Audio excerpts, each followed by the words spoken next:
నాగేశ్వరరావు గారు, సో నేను ఒక విషయం తెలుసుకున్నా రీసెంట్గా, అంటే క్రేజీగా అనిపించింది తెలియగానే. చైనాలో కొత్త కోర్సులు నేర్పిస్తున్నారంట. బికాజ్ ఏంటంటే అది చదువుల కోసం కాదు, పెళ్ళిళ్ళు చేసుకోవడం కోసం. పెళ్ళిళ్ళు చేసుకున్న తర్వాత ఎలా ఉండాలి తెలుసుకోవడానికి కూడా కొన్ని కోర్సులు ఇస్తున్నారంట చైనాలో. మీరు కూడా వినే ఉంటారు. అవును. ఎలా చూడాలంటారు అసలు? The China civil affairs university అని ఒకటి ఉంది చైనాలో. వాళ్ళు ఈ మ్యారేజ్ సర్వీసెస్ అండ్ మేనేజ్మెంట్ అనేది ఒక కోర్సు రూపొందించారు.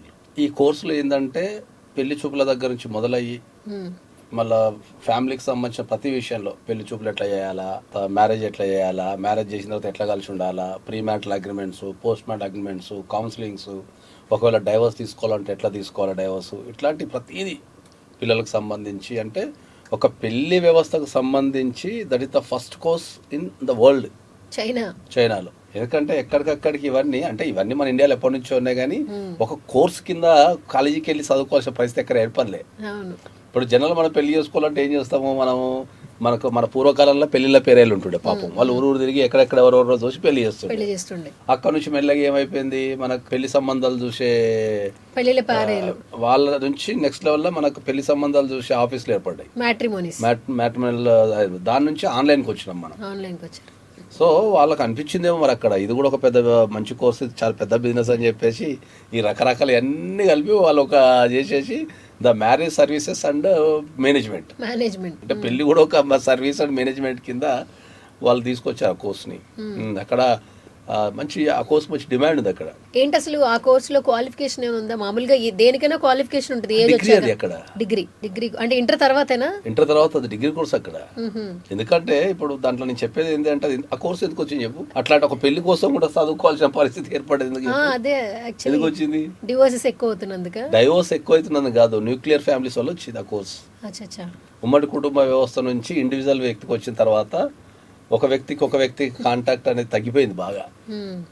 తగ్గిపోయినప్పుడు మన ఎట్లా అయిపోయిందంటే లాస్ట్ పెళ్లి కూడా ఒక బిజినెస్ అయిపోయింది. పెళ్లి ఎలా బిజినెస్ అవుతుంది? ఇప్పుడు ఇదే కదా కోర్స్. ఏంది మరి కోర్స్ అదే కదా. మీరు పెళ్లి సంబంధాలు, ఇప్పుడు పెళ్లి కోసం కూడా ఒక కోర్సు చేయాల్సిన పరిస్థితి ఏర్పడుతుందంటే, ఇప్పుడు అది కొన్ని భూమి పుట్టినప్పటి నుంచి మీకు అర్థమయ్యే భాషలు చెప్పాలంటే ఏంటంటే, ఈ భూప్రపంచంలో ఫస్ట్ కాంట్రాక్ట్ ఏందో తెలుసా మీకు? ఫస్ట్ కాంట్రాక్ట్ అనే పదం మ్యారేజ్ నుంచే పుట్టింది. ఒక వ్యక్తి పుట్టిన తర్వాత ఆ ఫస్ట్ చేసుకునే ఎదుటి వ్యక్తితోని కొన్ని మనం ఒప్పందాలు చేసుకుంటాం కదా, అదే ఫస్ట్ కాంట్రాక్ట్. మీతో కలిసి ఉంటా జీవితాంతం అనో, లేకపోతే మనం ఇట్లా కలిసి ఉండాలనో అట్లా కలిసి ఉండాలనో చేసుకుంటాం. అదే కాంట్రాక్ట్, ఫస్ట్ కాంట్రాక్ట్ అది. అట్లాంటి దగ్గర నుంచి వాళ్ళ పెళ్లిల కోసం కూడా ఒక కోర్సు వచ్చింది అంటే, ఇక అది నాకు తెలిసి ఇంకొక 10 years పోతే ఇండియాలో కూడా తీసుకొస్తారు. కానీ చైనా కంటే ఇండియాలోనే ఎక్కువ బిజినెస్ ఎక్కువ జరుగుతుంది అనిపిస్తుంది. లేదా అక్కడ ప్రాబ్లం ఉంది వాళ్ళకి కూడా, సేమ్ ప్రాబ్లం.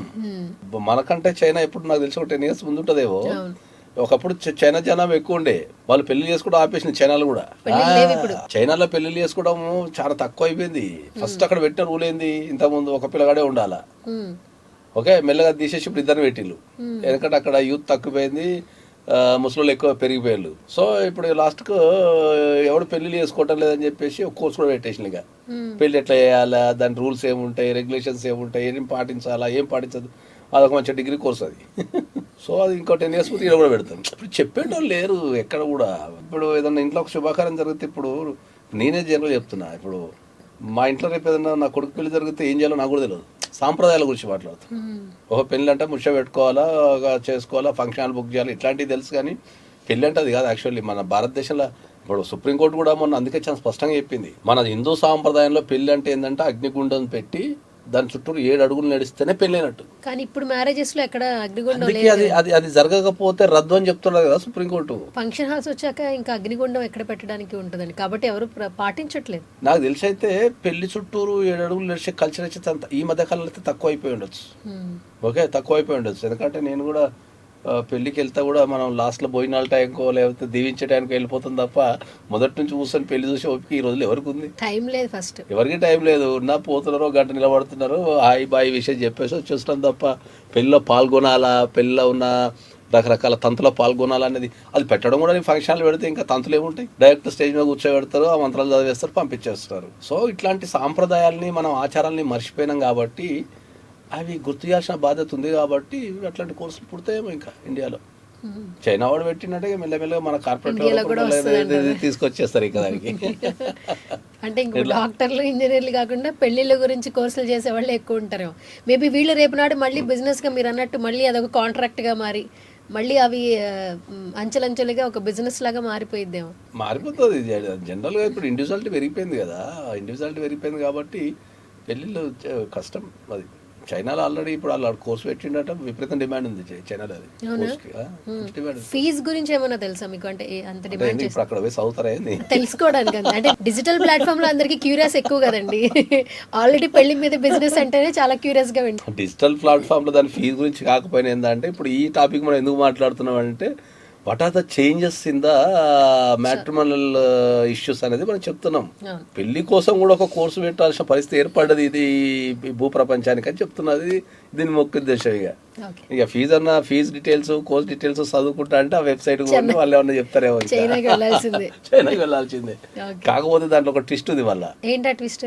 ఆ ట్విస్ట్ ఏంటంటే మరి అది చైనా లాంగ్వేజ్ చదవాలి కోర్సు, ఇంగ్లీష్ లాంగ్వేజ్ ఉండదు. అంటే ఇప్పుడు మనం ఇక్కడ ఉన్న వాళ్ళైతే వెళ్ళలేరు, అయితే అక్కడ ఉన్న వాళ్ళకే సెట్ అయింది అయితే. కాబట్టి అది పరిస్థితి. Okay, done.